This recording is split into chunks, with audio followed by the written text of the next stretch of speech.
ക്യാൻസറിനെതിരെ പൊരുതാനായി Calicut city service സഹകരണ ബാങ്കും MVR cancer സെന്ററും സംയുക്തമായി അവതരിപ്പിക്കുന്ന ക്യാൻസർ ചികിത്സാ സഹായ പദ്ധതിയാണ് മാസ് കെയർ. വാർത്തകൾ തുടരുന്നു. പ്രകൃതി സൗഹൃദ നിർമ്മാണ രീതി പിന്തുടരാൻ മാറ്റങ്ങൾ ഉൾക്കൊള്ളുന്ന സമൂഹം ഉണ്ടാവണമെന്ന് Arizona university professor Narayanan Neythalath Calicut chamber സംഘടിപ്പിച്ച സംവാദത്തിൽ സംസാരിക്കുകയായിരുന്നു അദ്ദേഹം. നിർമ്മാണ മേഖലയാണ് ഏതൊരു രാജ്യത്തിന്റെയും സമ്പദ് വ്യവസ്ഥയെ താങ്ങി നിർത്തുന്നതിൽ മുഖ്യ പങ്ക് വഹിക്കുന്നതെന്ന് ആമുഖ പ്രസംഗത്തോടെയാണ് പ്രൊഫസർ നാരായണൻ നെയ്തലത്ത് സംവാദത്തിന് തുടക്കമിട്ടത്. 2050 ആകുമ്പോഴേക്കും ലോക ജനസംഖ്യ 9.7 ബില്യണായി വർദ്ധിക്കും. അതനുസരിച്ച് നിർമ്മാണ പ്രവർത്തനങ്ങളും കൂടും. അന്തരീക്ഷ മലിനീകരണം ലഘൂകരിക്കാൻ ഹരിത നിർമ്മാണ രീതി പിന്തുടരണമെന്ന് വ്യക്തമാക്കിയ നാരായണൻ അവ ഉൾക്കൊള്ളുന്ന സമൂഹവും ഉണ്ടാവണമെന്നും ഓർമ്മപ്പെടുത്തി. You have to make technological progress. The society has to accept it and find ways to accept it.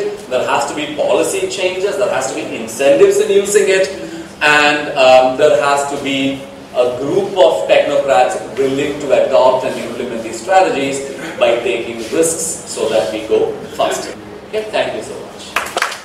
Calicut chamber ഹാളിൽ നടന്ന ചടങ്ങ് institute of town planners India Kerala chapter സെക്രട്ടറിയും LSJD ടൗൺ പ്ലാനറുമായ LS രാജി ഉദ്ഘാടനം ചെയ്തു. ചേംബർ പ്രസിഡന്റ് വിനീഷ് വിദ്യാധരൻ അധ്യക്ഷനായി.